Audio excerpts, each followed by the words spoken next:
예, 그러면 시장 해석해보고 여기에 따른 투자 전략 세워보도록 하겠습니다. 한국투자증권 법인금융센터 장용혁 팀장과 함께합니다. 어서 오십시오. 네, 안녕하세요. 예, 오랜만에 뵙습니다.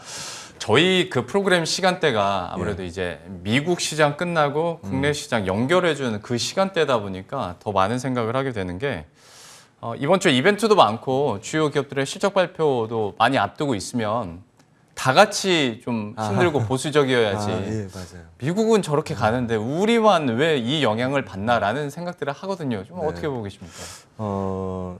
많은 분들이 그렇게 생각하실 것 같아요. 미증시만 강하다. 네. 미증시는 뭐 전에도 신고가 다 그렇죠. 3대 지수가 모두 다 경신을 했으니까 미증시만 보면은 당장이라도 오늘 우리 국내 증시가 세게 뛰어오를 것 같은데 이게 그렇지 않더란 말이에요. 뭐 일단 수급이 꼬여 있으니까 그건 뭐 어쩔 수 없는 거고 그 내부로 들어가서 보면은 이제 하나씩 좀 찾아보자고요. 예. 이유가 없진 않거든요. 네. 그럼 어제를 예를 들어보면 어제 뭐 중국 증시, 뭐 홍콩 증시 많이 빠졌다 이건 뭐 뉴스들 많이 보셔서 아실 테니까. 근데 이게 비단 어제만의 일이냐? 차트를 좀 길게 놓고 보면 중국 증시 빠지기 시작한 지 꽤 됐어요. 네. 홍콩도 마찬가지고요. 우리 대한민국은 그나마 그쪽 비하면은 양반인 거죠. 네. 그래서 위험 선호도 측면으로 봤을 때 이게 막 확산되고 있는 움직임 같지는 않아요. 그러니까 위험 선호도가 올라가면서 더 리스크한 자산을 이제 리스크 테이킹하면서 이제 끌고 올라가는 시장인 것 같지 않아요. 비트코인만 보면 알죠. 네. 비트코인 가격이 옛날 같지 않다? 그럼 이거는 어디선가 위험선 어쨌든 제일 위험한 투자 자산 중에 하나가 비트코인이었으니까 네. 이쪽에서의 탄성이 줄었다? 그럼 이거는 위험 선호가 떨어지기 시작했다라는 겁니다. 다만 아직 뭐 대표적인 뭐 위험 자산 중에서 제일 안전한 거 찾아봐 그러면 사실 뭐 선진국 주식들 찾을 거고 선진국 주식 쪽에서는 또 미국을 고르는 시각들이 많을 테니까 여기까지는 아직 이제 악영향이 미치진 않았는데 그 나머지로는 상당 부분 탄성이 떨어지기 시작했다. 유럽 증시도 미증시에 비하면 탄성이 많이 약하거든요. 네. 그러니까 자고 일어나서 보면 미증시만 올랐네? 라는 얘기가 적지 않게 나오고 있는 거죠. 근데 그 미증시를 빼고 다른 쪽들은 왜 이렇게 약할까라는 부분들 이번 주에 주요 화두를 보면서 이제 얘기를 한번 해보겠습니다. 네. 우리가 연준한테 제일 많이 들었던 얘기가 뭐예요? 최근에 물가 상승 일시적이다. 그렇죠. 네, 뭐 녹음기 틀어도 되겠어요. 이 정도 되면 뭐 맨날 똑같은 얘기를 듣다 보니까. 그리고 나서 요즘에 얘기 많이 하는 게 뭐예요? 만약에 테이퍼링을 한다면 시장과 충분히 소통하겠다. 맞아요. 하기 전에 시장과 충분히 소통하겠다. 그러니까 연준이 말 꺼내기 전에 너네 먼저 쫄아서 막 이게 시장 와장창 하지 마라. 라는 얘기를 많이 해주거든요. 네. 왜냐하면 파월도 월급쟁이잖아요. 파월도 녹을 먹고 살아야 되니까 뭐 시장에서 싫어할 만한 얘기를 할 수가 없는 거죠, 사실은. 재임도 해야 되고. 그럼요. 네, 재임 이슈도 있고 하다 보니까. 그래서 이제 이 연준이 그렇게 강조해 왔던 시장과 충분히 소통할게 물가 상승 일시적이야. 일시적보다는 조금 길어질 수 있는 것 같아. 뭐 그래도 뭐 시장은 너무 걱정하지 마. 우리는 여전히 뭐 완화적 스탠스를 이어갈 거야. 뭐 요 얘기를 계속했는데 잭슨홀 회의가 한 달 앞으로 다가왔어요. 8월 말에 이제 잭슨홀 회의가 있으니까 이제 파월 의장 얘기를 가만히 생각해 보는 거죠. 잭슨홀 회의에서 이제까지 굵직한 뉴스들이 다 나왔단 말이에요. 네. 이제까지 테이퍼링은 잭슨홀에서 거의 다 발표가 됐으니까. 그럼 그 뉴스 발표 이전에 시장에 마지막으로 소통할 수 있는 기회가 여기 자료에 나오는 것처럼 이번 27일, 28일 우리는 목요일 날 시장에 반영이 될 테니까 네.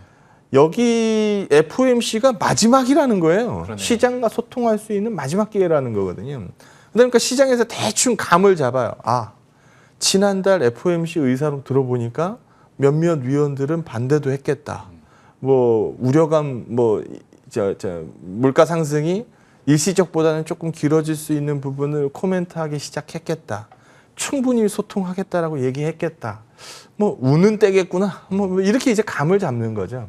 근데 우리 좀 짚고 넘어가야 될 건 지금 현재 매월 국채 이제 800억 달러를 사고 MBS를 400억 달러를 사고 있어요. 그러니까 1,200억 달러를 계속 시장에다 유동성을 풀어내고 있는 거죠. 근데 우리가 타이트닝을 한다. 근데 여러분들 뭐 많이 착각하시는 것 같은데 타이트닝은요. 시장에 풀어내는 유동성 사이즈를 줄여내는 거예요. 네. 여전히 채권 매입은 하지만 뭐 예를 들어서 뭐 국채를 뭐 800억 달러 사든 거 600억 달러를 사든지 아니면 국채는 800억 달러 그대로 사고 MBS 매입을 뭐 크게 줄이고 뭐 멈춘다든지 얘네도 뭐 주택 가격이 뭐 너무 부담스럽다 이 얘기를 하고 있다 보니까 뭐 이런 식으로 시중에 풀어내는 유동성 사이즈를 이제 여전히 시장에다 유동성을 공급하지만 유동성 사이즈를 떨어뜨리는 게 테이퍼링입니다. 여러분들이 걱정하시는 시장에서 돈 빨아들이면 어떡해요? 그건 타이트닝이에요. 네. 타이트닝은 말 그대로 시장에 풀어놓은 국채들을 이제 우리가 국채를 사주면서 시장에다 돈을 풀어줬잖아요. 네. 이제는 시장에 있는 국채를 어떻게 하는 거예요? 내가 들고 있던 것들을 풀어내면서 시중에 풀려 있는 돈을 빨아들이기 시작하는 거. 이때는 뭐 시중에 있는 유동성이 연준 내부로 다시 들어가기 시작하겠죠. 네. 이게 타이트닝이에요. 타이트닝이 어려운 것, 타이트닝이 시장에 큰 충격을 안기는 거지. 테이퍼링은 여전히 시장 완화적인 스탠스에서 유동성을 풀되 이전보다는 덜 강하게 풀어내는 조치가 테이퍼링입니다. 그러니까 타이트닝은 더 나중에 있을 일이라는 거죠. 예. 근데 시장에서는 많은 사람들이 이제 테이퍼링을 시작하는 단계에 와 있는데 마치 8월 말에 타이트닝을 시작하는 것 같은 지금 우려감들을 많이 갖고 있는 것 같아요. 수도꼭지만 살짝 좀 돌리겠다는 근데 건데 이제 뭐 콱콱 들어가지고 막 뚜껑 빼는 줄 알고. 맞아요. 네. 그래서 넘치는 걸로 오해들을 많이 하고 있더라는 거죠. 정말 그게 문제가 될 것 같으면 미증시가 어떻게 신고가 경신을 연일 찍고 앉아 있겠습니까? 네, 네. 그래서 테이퍼링과 타이트닝을 좀 구분해서 보였으면 좋겠고요. 뭐 여기 자료에도 써 있습니다만 잭슨 홀 이전에는 마지막 소통 기회이기 때문에 이번에는 실제로 테이퍼링 얘기가 언급이 될 가능성이 높아요. 시점을 찍겠죠. 뭐 9월부터 뭐 연말부터 뭐 이렇게 이제 뭐 시점을 찍어낼 겁니다. 가이던스를 제시하는 거거든요. 예. 그게 시장과 소통하는 거니까 그 부분 보시면 될 것 같고. 근데 연준 입장에서는 머리가 아파요. 왜냐하면 ECB가 얘기를 하는데 내년 3월까지 자기네들은 지금 완화적 스탠스를 그대로 유지하겠다는 네. 거예요. 그러다 보니까 파월 의장이 이제 머리가 아파요.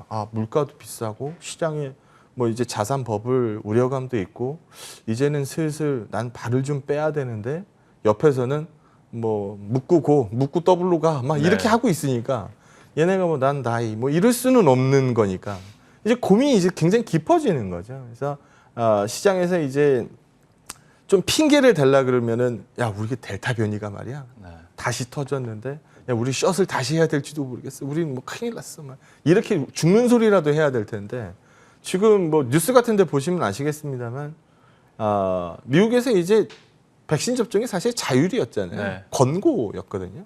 이거를 의무화로 올리겠다는 얘기가 나올 정도로 이제 맞을 사람은 다 맞았다는 얘기예요. 그럼 맞을 사람들 우려되는 사람들은 다 맞았고 나머지 사람들은 신경 안 쓴다는 얘기거든요. 네. 그러니까 델타 변이가 막 확산을 하고 하는데도 길거리에 마스크 쓴 사람이 별로 없더라는 거죠. 유럽도 마찬가지고 미국도 마찬가지고. 그래서 이전 같으면은 이런 델타 변이가 나오면은 뭐 다시 한번 경제 샷에 대한 우려감 뭐 이런 얘기들이 슬슬 흘러나오는데 이제 더 이상 그런 얘기도 안 나와요. 고용으로 핑계 댈 수 있지 않을까요? 뭐 그럴 수도 있고요. 네. 그래서 뭐 어느 정도 뭐 시장에서 이제 악재로 녹였던 것들이 더 이상 악재로 녹지 않는 거예요. 네. 그러다 보니까 잘 버티더라는 거죠. 근데 상대적으로 예전만큼 위험선도 살아있는 국면이 아니고 시장에서 소위 테이퍼링이라는 걸 하면 미국 내부에서 돈을 먼저 걷어내지는 않을 거거든요. 투자금을 걷어내지는 않을 거거든요. 네. 어디서부터 걷어낼까요? 만만한 애들부터 까요. 만만한 애들부터 까다 보니까 시장에서 어떻게 뭐 신흥국 쪽에서 좀 자산 좀 뭐 가격 좀 만들어지고 한 것들 이런 쪽에서 돈 빼는 게 너무나 쉬운 케이스입니다. 네. 대표적인 게 우리 대한민국이죠. 네. 대한민국 올해 들어서 4월 정도 빼고는 거의 다 뭐 이제 매도 4월도 진짜 조금이었잖아요. 눈곱. 네. 네. 그래서 시장에서 계속 이제 이 투자금들을 이제 회수하고 있는 상황이에요. 예. 그럼 이게 회수되면서 나오는 악영향의 연장선상에 있는 게 뭐예요? 환율이 튀어버린다는 거예요. 환율이 튀어버리면 얘네들은 5, 6월에 이 뭐 아이스크림 녹듯이 손에 이제 원화를 줄줄 들고 앉아 있진 않을 거 아닙니까? 네. 어차피 얘네들은 이 돌아가야 될 돈이 해외 본국이고 이미 나갈 때 달러로 환전을 해서 나가야 되는데 손에서 원화가 녹고 있으면 얘네들은 그 원화를 어떻게 하겠어요?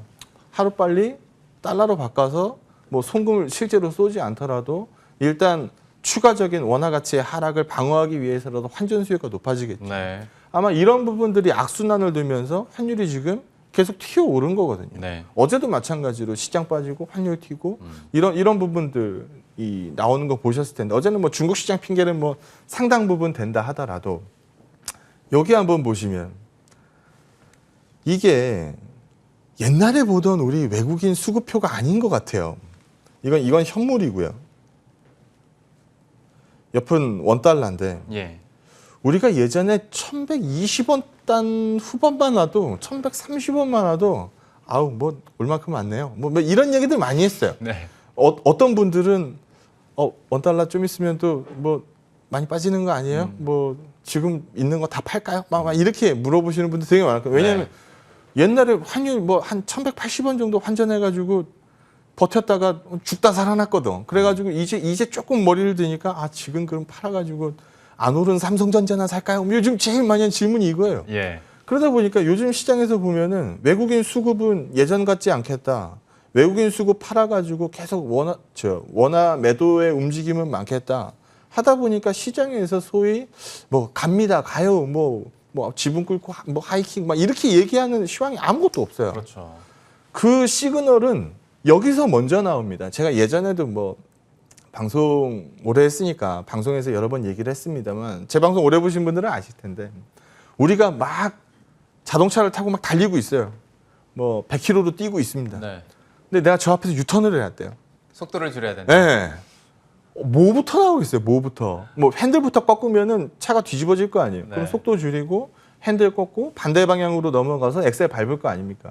그러면 핸들 돌리는 작업이 어디서 나오는 거냐라는 부분을 우리가 선물로 얘기를 많이 했었죠. 네. 선물 시장에서 확연한 시그널이 먼저 나옵니다. 그런데 최근에 그런 그림들이 몇 번 있었어요. 막 우장창 팔다가 뭐 이제 브레이크 밟아 속도 줄고 이제 가고 있나? 근데 다음에 또 얼마 안 있어서 와장창. 그리고 또 뭐 혹시 뭐 이런 그림 나오다가 와장창. 이날은 저도 기대감이 굉장히 컸어요. 하루에 선물시장 2조 원 들어오는 거 보고 잘하면 반대편으로 넘어갈 수 있겠다. 이제 뭐 가속의 속도 낼 수 있겠다라는 기대했는데 어제 뭐 바로 9천억 정도. 아직 방향을 못 잡았다는 얘기입니다. 네. 방향을 못 잡았으니까 삼성전자 하이닉스가 저렇게 놀고 있겠죠. 그래서 아직 시장에 대해서 완벽한 방향성에 대해서 얘기하기 좀 어려운 시점이라고 생각이 들고요. 그나마 좀 다행인 거는 실적은 곧잘 나오고 있어요. 실적 가이던스도 상당히 양호하게 유지되고 있는 상황이고 오히려 잘 나온 기업들한테 눈높이가 더 높아지고 있는 상황들이어서 뭐 한마디로 말씀드리면 막 뛰어 올라갈 시장은 아닙니다. 네. 그렇다 그래서 급락할 시장도 아니에요. 시장에서 선별적으로 수익률 게임 계속 나오고 우리 뭐 네이버라든지 뭐 SDI 뭐 이런 것들 잘 버티잖아요. 그런 애들 수익률 되게 좋거든요. 그래서 그런 부분들로 수익률 게임은 계속 나오고 저희 방송에서 제가 좀 뭐 지났습니다만 아쉬운 점은 삼성전자 하이닉스에 대해서 미워도 다시 한 번이라는 이 약간의 그 애착이 남아 있었던 게 너무나 후회스러워. 중소형주나 뭐 다른 대안주들이 그렇게 잘 갔으면 차라리 좀 이쪽 많이 덜어서 되는 쪽으로 더 많이 실어봅시다라고 의견을 냈으면 여러분들이 더 즐거우셨을 텐데 뭐 지금 그런 그림이 나올 수 있는 환경이 전혀 안 된다라는 거죠.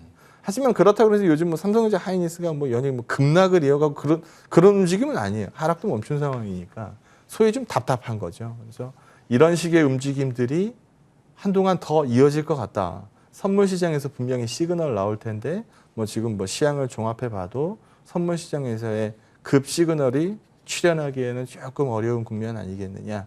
뭐 조금 더 이런 국면이 좀 이어지는 국면을 예상하시는 게 맞을 것 같습니다. 뭐 아쉽다고는 하셨는데 삼성전자 덜어내자라고 하셨으면 아마 그것 때문에 더 충격받으신 분들이 더 많았을 수도 있을 거예요. 악플이 많이 달렸죠. 예, 그랬을 수도 있을 겁니다.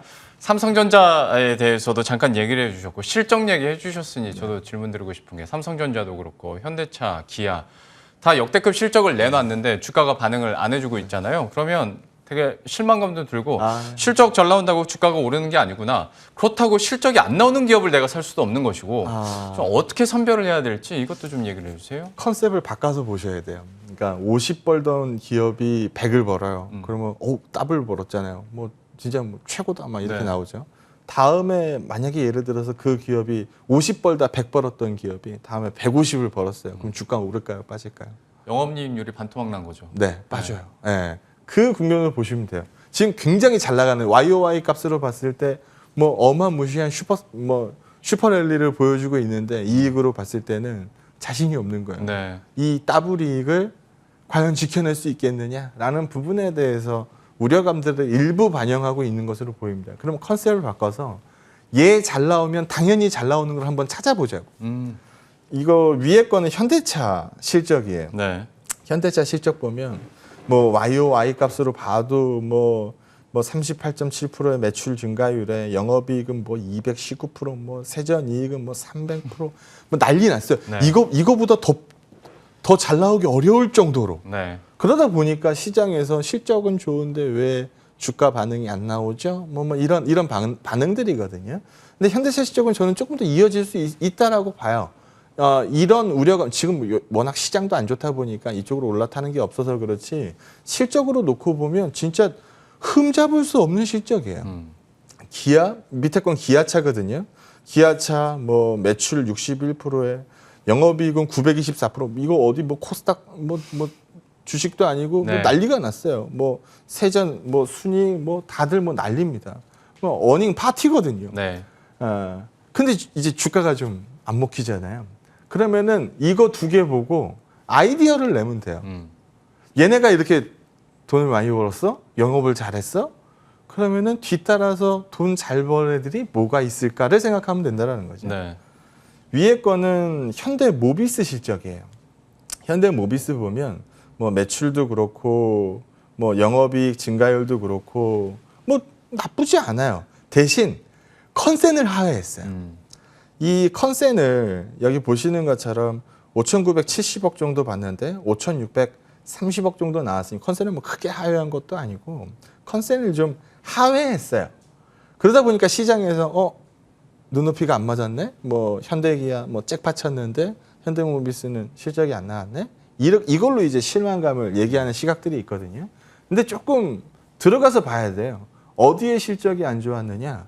부품하고 모듈 부분이 안 좋았어요. 네. 부품하고 모듈 부분을 들어가서 자세히 보니까 물류비만 500억이에요. 물류비에서 빵꾸 난 것만 500억이에요. 그러면 현대차 그룹의 물류 누가 하는지 쳐다보면 알 거 아닙니까? 네. 현대차 그룹의 물류 누가 해요? 글로비스가. 네, 밑에 건 현대 글로비스의 실적입니다. 현대 글로비스의 실적을 보면 뭐 매출액, YOY, 뭐 영업이익, 뭐 순이익 이런 것들 다 보면서 비교해서 보는 거는 실제 실적이 가이던스보다 월등히 잘 나왔다라는 거예요. 예. 그러면은 현대기아차 실적 좋으니까 얘네가 뭐 해외에서 좋았잖아요. 뭐 수출 물량 많아지니까 그거 뭐 비행기 타고 넘어가진 않았을 거 아닙니까? 네. 뭐 배로 넘어갔을 거고 그러면은 글로비스가 실어다 날랐을 거고 항구에만 갖다 놓으면 딜러들이 알아서 가져가는 게 아니잖아요. 항구에서 또 실어다 육류 운송을 또 해줘야 되거든요. 네. 그것도 글로비스입니다. 그래서 뭐 그런 부분들 국내에서도 요즘 새 차들 많이 돌아다니잖아요. 네. 차들 많이 바꿨으니까 그 차 빠레대에 실려서 누가 갖고 왔는지 생각해 보시면 돼요. 글로비스 아저씨가 싣고 갔거든요. 그래서 그런 부분들 생각해 보면은 현대기아차 실적이 그렇게 좋아? 그러면 난 글로비스 해야겠다라는 생각하시면 될 것 같고 시간이 좀 촉박하니까 빨리 하면 벤츠가 2030년까지 가솔린 아예 생산 안 한다라고 얘기를 했으니까 네. 요즘 2차 전지주 빼고 포트폴리오 운영한다 그러면 거짓말이에요. 아니면 수익률이 무지하게 안 좋거나 네. 2차 전지 안 들어가 있으면은 요즘 운영하기 어렵죠. 저희가 뭐 삼성 SDI 얘기해서 이제 포트 끌고 오고 있는데 가장 만만한 선택이어서 그래요. 밑단으로 들어가서 부품단 가면 요즘 뜨거운 종목들 많아요. 네. 예. 그 종목 무서워서 못 사겠다 하시던 분들은 SDI라도 사라는 말씀 드리고 있는 거고, SDI의 가장 큰 약점이 물량 캐파 이슈였거든요. 네. 근데 얘네도 이제 본격 투자 얘기가 이제 솔솔 나오고 있어서 아마 그런 부분들 뭐 완화가 좀 될 것 같고, 오늘 힘줘서 얘기할 종목은 아시아나 항공입니다. 제가 대한항공은 예전서부터 뭐 말씀 많이 드려서 네. 많이들 알고 있을 거고, LCC는 뭐 많이 힘들 수밖에 없어요. 비행기 타본 지 언제 됐어요? 되게 오래됐죠. 최소 1년 반은 네, 넘습니다. 저도 비행기 못 탄 지 오래됐어요. 근데 우리가 이제 다음에 여행 뭐 좀만 괜찮아지면은 여행부터 나갈 거 아닙니까? 네. 뭐 그걸로 설명하는 거는 이제 지난 일이고, 이렇게 우리가 이렇게 오랜 기간 비행기 안 타는 동안 힘든 애들은 진짜 뭐 제살 깎아먹고 있을 거 아닙니까? 네. 그럼 얘네들이 본격적으로 좋아지기 전에는 유증을 찍든 감자를 하든 뭘 하든 어쨌든 한번 다 잡고 넘어가야 돼요. 네. 왜냐면 체력이 안 되니까. 근데 대한항공 같은 경우에는 벌써 한번 뭐 체력을 비축한 이 얼마 전에 이슈가 있었으니까 뭐 그 부분을 안고 있고 아시아나 항공까지 이제 합쳐서 보기 시작한단 말이죠. 우리가 M&A 건에서 가만 생각해 보시면 돼요. 인수 기업이 있고 피인수 기업이 있어요. 주가는 어디가 좋아요? 피인수 기업이 좋아요. 예. 왜 그래요? 앞으로 아빠가 아들을 막아줄 거니까. 그러면 아시아나항공도 분명히 뭐 유증 이슈가 됐건 뭐가 있건 나올 수 있어요. 네. 네, 나올 수 있어요. 뭐 절대 안 나옵니다. 이렇게는 얘기 못 해요. 나오면 누가 막아줘요? 결국은 대한항공이 막아줘야 돼요. 그래서 어떻게 보면 그 악재가 나와도 시장에서 악재로 안 읽을 가능성이 커요. 마지막 악재다. 뭐 이렇게 읽어버릴 가능성이 크고, 대한항공이 주가 상승을 막 뽑는 기간 동안에 아시아나항공은 거래 정지 상태였어요. 네. 그러다 보니까 둘 사이의 가격 괴리도 워낙 커져버린 상황이에요. 그래서 지금 여기서 보는 것처럼 이 뭐 국적기 올라간 것 중에 상당 부분이 지금 대한항공 사이즈고, LCC의 포지션을 담지 못하는 상황이라고 한다면 기관들 바구니는 비어 있다는 얘기거든요. 그럼 거기에 아마 아시아나가 좀 실릴 것 같다. 얘네도 대한항공만큼이나 화물 쪽에서 이제 버티고 있는 건데, 지금 아시아나 주가만 보면 쟤네는 뭐 거의 다 죽어가는 LCC만도 못한 뭐 상황이 돼버렸다. 최근에 이제 비어 있는 바구니를 채우는 기관 투자자들 수급을 노려서 사는 거니까 네. 그런 부분도 참고하셔서, 아직 재거래한 지 며칠 안 됐거든요. 예. 관심 있게 뭐 포지션 채워가시면 될 거예요. 어떻게 보면 대한항공보다는 단기적으로는 아시아나항공 포지션을 늘려가시는 게 훨씬 더 나은 전략 아니겠느냐라고 판단합니다. 참 거래 재개되면서 이제 최악은 지나갔다라고 판단하신 분들이 많아진 것 같아요. 아시아나항공에 대해서. 재개일날 찝찝했던 매도가 다 나와버렸으니까 그 이후에 한 3일인가 약세를 띄었었죠. 그렇습니다. 네. 예. 오늘 글로비스에 대해서도 얘기를 해주셨고, 특히 힘줘서 말씀해주신 건 또 아시아나항공이기 때문에 앞으로의 흐름들 좀 여러분들의 투자 전략에도 잘 녹여내시길 바라겠습니다.